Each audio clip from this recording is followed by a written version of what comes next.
इस पर सब्सिडी पास है या नहीं है? टेस्टिंग रिपोर्ट सारी मिल जाएंगी, आप जहां चाहें, बट आपको गवर्नमेंट डिपार्टमेंट में रजिस्टर्ड करवाना पड़ेगा, देन आपको महाराष्ट्र में सब्सिडी मिल जाएगी। मतलब आपकी तरफ से सब्सिडी पास है? ओके, जी। तो उसे इंस्टॉलेशन का पूरा प्रोसेस बताते हैं, किस मशीन को किस प्रकार चलाना है, कितनी आरपीएम पे चलाएंगे तो आपको बेस्ट अनाज, क्लीन अनाज मिलेगा। ये सारी चीज हमारे यहाँ से सिखाई जाती है, तब हम प्रोडक्ट और जगजीत के नाम से जाने जाते हैं। और फिर कटर में वो कटिंग होकर और कुछ गीला माल इसमें अटका हुआ रहेगा, तो आप इसे भी ओपन करके वो माल को आप निकाल सकते हैं। आप इसे चालू में आप छोड़ दीजिए, वो ऑटोमेटिक फेंक देगी बाहर। नमस्कार किसान दोस्तों, मैं सौरभ धारीवाल आप सभी का स्वागत करता हूं आज की एक नई वीडियो में। किसान दोस्तों, आज मैं आया हुआ हूं महाराष्ट्र के अंदर पुणे किसान मेले में। और किसान दोस्तों, यहां पर आप देख सकते हैं जगजीत ग्रुप का स्टोर लगा हुआ है। तो किसान दोस्तों, आज मैं आपको जगजीत कंपनी का यह मल्टी क्रॉप थ्रेसर दिखाने वाला हूँ। और किसान दोस्तों, आप इस मल्टी क्रॉप थ्रेसर को देख सकते हैं, काफ़ी शानदार यह मल्टी क्रॉप थ्रेसर है। तो जो भी इसके बारे में जानकारी है, उस जानकारी को देने के लिए हमारे साथ सर जुड़े हुए हैं। नमस्कार सर। नमस्कार, मैं दीपक गुजर, जगजीत असिस्टेंट मैनेजर। मैं सेल्स देखता हूँ, सेल्स एंड मार्केटिंग में सेंट्रल एमपी। हम लोग पहली बार महाराष्ट्र के किसान मेले में आए, यहाँ पे हम अपने प्रोडक्ट को इंट्रोड्यूस कर रहे हैं महाराष्ट्र के फेस्ट में, जिसमें आप ये देख सकते हैं हमारी जो थ्रेशर है वो मल्टी क्रॉप थ्रेशर है। जगजीत का बेस्ट प्रोडक्ट है, जिसमें आप सारी फसलों को निकाल सकते हैं। और कंपनी ने इस मशीन में एलिवेटर भी दिया हुआ है, जिसमें किसान का अनाज डायरेक्ट ट्रॉली में खाली हो जाता है। देख सकते हैं किसान दोस्तों, यहाँ पर जो है कंपनी ने एलिवेटर दे दिया है किसान भाई को, जिससे कि लगभग मेरे किसान भाई के 2 मजदूर जो एक्स्ट्रा लगते थे वो नहीं लगेंगे। और आप यहाँ से देख सकते हैं ऊपर, इससे आप डायरेक्ट अनाज को ट्रॉली में भी भेज सकते हैं, और यदि आपको बोरे में भरना हो तो बोरे में भी आप भर सकते हैं। और यहाँ से देख सकते हैं किसान दोस्तों, आप यहाँ से जो है अनाज भी निकल के आएगा और इधर भी जा सकता है। यहाँ से जाके कहाँ जाएगा अनाज? जब यहाँ से यहाँ चला जाएगा तो फिर कहाँ जाएगा? यहाँ से ऊपर डायरेक्ट जाएगा आपकी ट्रॉली में। अच्छा, ये है ट्रॉली के लिए, ये वाला जो एलिवेटर ये ट्रॉली में लग जाता है, तो डायरेक्ट अनाज जो है वो ट्रॉली में चला ट्रॉली में खाली होता है जी। तो अब सर मैं बात करता हूँ, आपका ये थ्रेसर जो है यह कितने फैन में है थ्रेसर? ये 4 फैंस में है। 4 फैन में है, देख सकते हैं किसान दोस्तों आप। और यहाँ पर देख सकते हैं आप, आपको कंपनी का नाम देखने को मिल जाता है, ब्रांडिंग जगजीत की हर जगह की गई हुई है जी। और मेरे किसान दोस्तों को कुछ ऐसी बात बताइए इसमें, क्योंकि आजकल के मार्केट में काफी सारी थ्रेसर हैं, तो इसमें सबसे बड़ा नाम है, सबसे अच्छी बेनिफिट वाली चीज बताता हूँ, जगजीत। जगजीत का नाम सबसे ज्यादा जाना जाता है सर्विस के लिए। हम कोई भी किसान प्रोडक्ट तो ले लेता है, परचेस करता है, मगर उससे सर्विस नहीं मिलती है तो उसका प्रोडक्ट कचरा होता है जी। हमारे यहाँ कंपनी सबसे बेस्ट चीज देती है सर्विस। जब किसान कोई प्रोडक्ट को परचेस करता है तो उसको सेटिंग करना आना चाहिए, किसान को खेत में ट्रैक्टर में कैसे चलाना है, जो अपने अनाज को अच्छे से निकाल सकता है। इसमें आप यहाँ से अनाज डालते हैं, आपके पास 3 से 4 5 मजदूर भी आप यहाँ पे कूल्डे डालते हैं, तो आपका डायरेक्ट इस मशीन से अनाज क्लीन होके बाहर निकलता है। क्योंकि इसमें जो सिस्टम दिया है पूरा फिल्ट्रेशन सिस्टम दिया है। अब कोई किसान इसमें गीला अनाज निकालता है, तो गीले अनाज निकालने के लिए कभी आपका यह जाम होता है, ट्रैक्टर ओवरलोड होता है, तो इसमें बहुत सारे सिस्टम्स दिए हैं। एक ये लीवर दिया है, जिससे आप आपके इस रोलर को रोक देंगे तो आगे जो माल है वो जाएगा नहीं।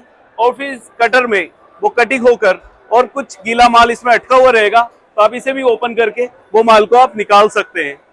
आप इसे चालू में आप छोड़ दीजिए, वो ऑटोमेटिक फेंक देगी बाहर। और आप इवन ऊपर देख रहे होंगे, जिसमें जो चीज कटती नहीं है वो पीस मटेरियल भी वहां से बाहर हो जाते हैं। देन आप इस साइड देखेंगे कि आपका जो फली है वो अनाज के साथ में गीली फली होने की वजह से वो पीसी नहीं है या कटी नहीं है, तो वो इसमें से वापस आएगी और इस रोलर के थ्रू वापस वो हमारे बकेट में चले जाएगी। फिर वो प्रोसेस होकर इधर आएगा, आपका जो भी अनाज निकलता है वो क्लीन क्वालिटी का अनाज निकलेगा और इस फैनों से आपको भूसा बेस्ट क्वालिटी का भूसा मिलेगा। देख सकते हैं किसान दोस्तों। तो सर अब मैं बात करता हूँ, जैसे कि इसमें बेल्टें लगी हुई हैं, तो कुछ मेरे किसान भाई को भी समस्या रहती है कि वह थ्रेसर ले लेते हैं और उसमें बेल्ट तोड़ने की समस्या बनी रहती है। तो ऐसा तो नहीं है कोई मेरे किसान भाई को इन बेल्टों में समस्या आने वाली हो? नहीं, बेल्ट की आपको समस्या नहीं आएगी। सबसे पहला हमारा काम है, हम लोग जाने आते हैं सर्विस के नाम से जी जगजीत।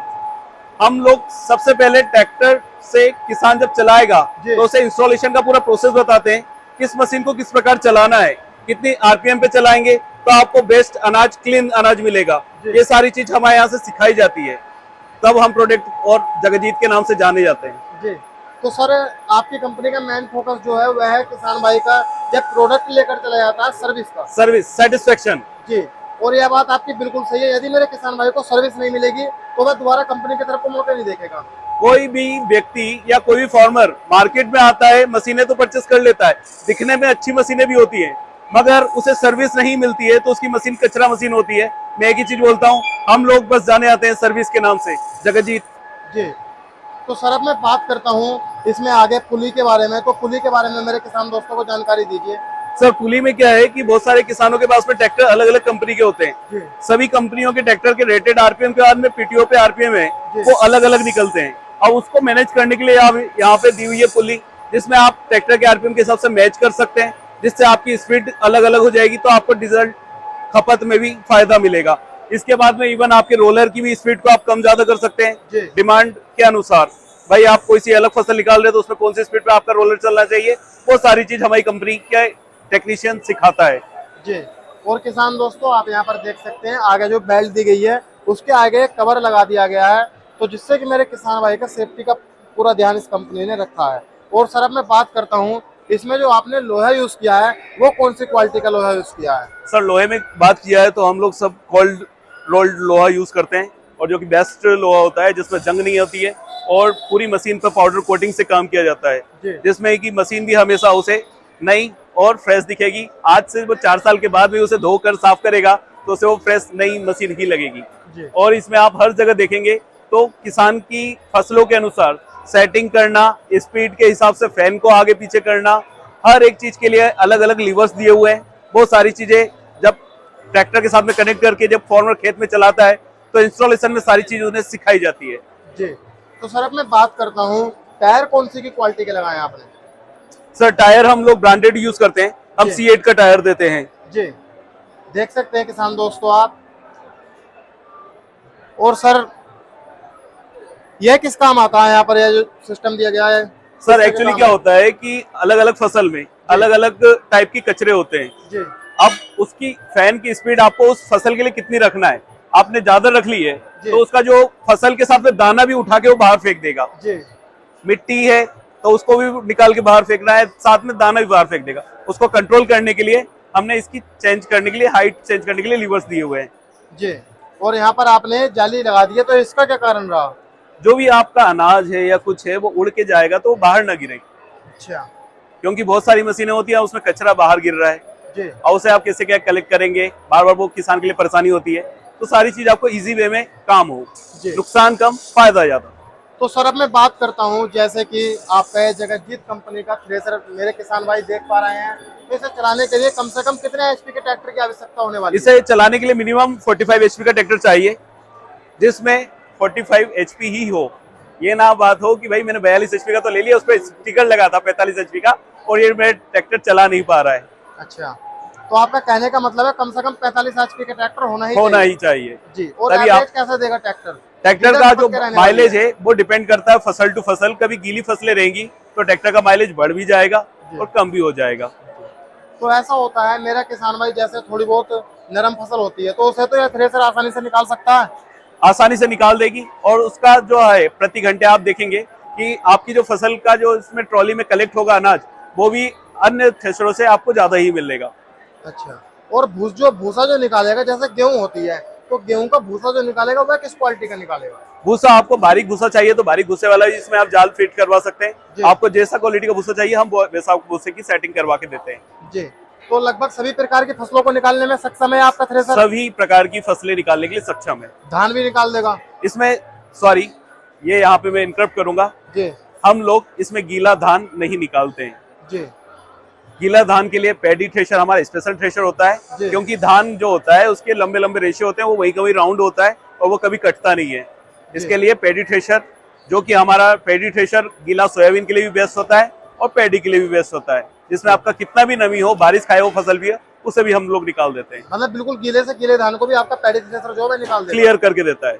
तो एक बारी मैं जानना चाहूंगा उन फसलों के नाम जिन जिन फसलों को निकाल सकता है थ्रेसर। अभी तो हम लोग जो चलाते हैं फार्मर्स, वो सोयाबीन में चला रहे हैं, गेहूं में चला रहे हैं, चने में चला रहे हैं, मसूर हो गया है, मूंग हो गया है, ये जो फसलें हैं इसमें अभी यूज कर रहे हैं। जी। बट अब प्रेजेंट में जिस फसल में लोग चलाकर मुझे एक्सपेरिमेंट में ओके बोलेंगे, देन मैं उसका नाम लूंगा। जी। तो सर अब मैं बात करता हूँ, आपकी कंपनी इस थ्रेसर पर कितने साल की गारंटी या वारंटी दे रही है सर? अभी हम 1 ईयर की वारंटी देते हैं, देन आगे डिपेंड करता है, बट 1 ईयर में हम सर्विस 100% देते हैं। जी। यदि 1 साल के अंदर मेरे किसान भाई को कोई थ्रेसर में प्रॉब्लम आती है तो फ्री ऑफ कॉस्ट जो किसान भाई को सर्विस दी जाएगी? हाँ, हम लोग बस सर्विस एक चीज की नहीं देता, ये एक ओपन प्लेटफॉर्म है, क्योंकि बाद में एक खामियां आती है कि ये सर्विस आपने कहाँ पर नहीं दी। एक्चुअली होता है बेल्ट, जी। बेल्ट हमेशा टूटता है जी। कोई अन्य गलती की वजह से, इसके लिए बेल्ट में हम लोग सर्विस नहीं देते। जी, यह बात आपकी बिल्कुल सही है। तो सर अब मैं बात करता हूँ, बाकी जो भी मेटल प्रोडक्ट्स है जहाँ भी है वहाँ पे हर जगह सर्विस मिलेगी, बट बेल्ट में नहीं मिलेगी। जी। और सर अब मैं बात करता हूँ, आपका ये मल्टीक्रॉप थ्रेसर जो है, इस पर सब्सिडी पास है या नहीं है? टेस्टिंग रिपोर्ट सारी मिल जाएंगी आप जहाँ चाहें, बट आपको गवर्नमेंट डिपार्टमेंट में रजिस्टर्ड करवाना पड़ेगा, देन आपको महाराष्ट्र में सब्सिडी मिल जाएगी। मतलब आपकी तरफ से सब्सिडी पास है? ओके, हमारे तरफ से नहीं है, और पहले हमारी टेस्ट रिपोर्ट है, देन आगे फिर आपका प्रोसेस है। और किसान दोस्तों, आप इसे पीछे से देख सकते हैं।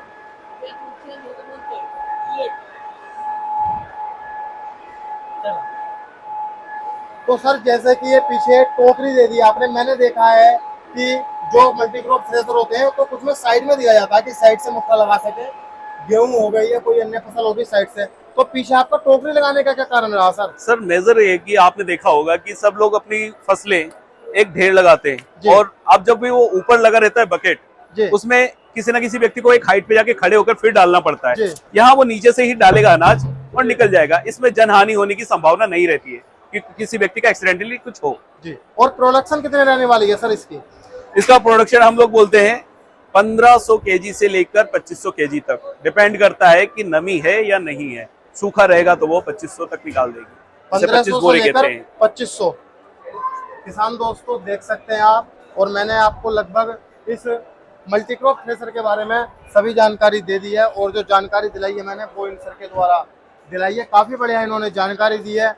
तो किसान दोस्तों, कैसा लगा आपको यह जगतजीत कंपनी का मल्टीक्रॉप थ्रेसर? कमेंट कर जरूर बताएं, और कैसी लगी आपको ये वीडियो कमेंट कर जरूर बताएं।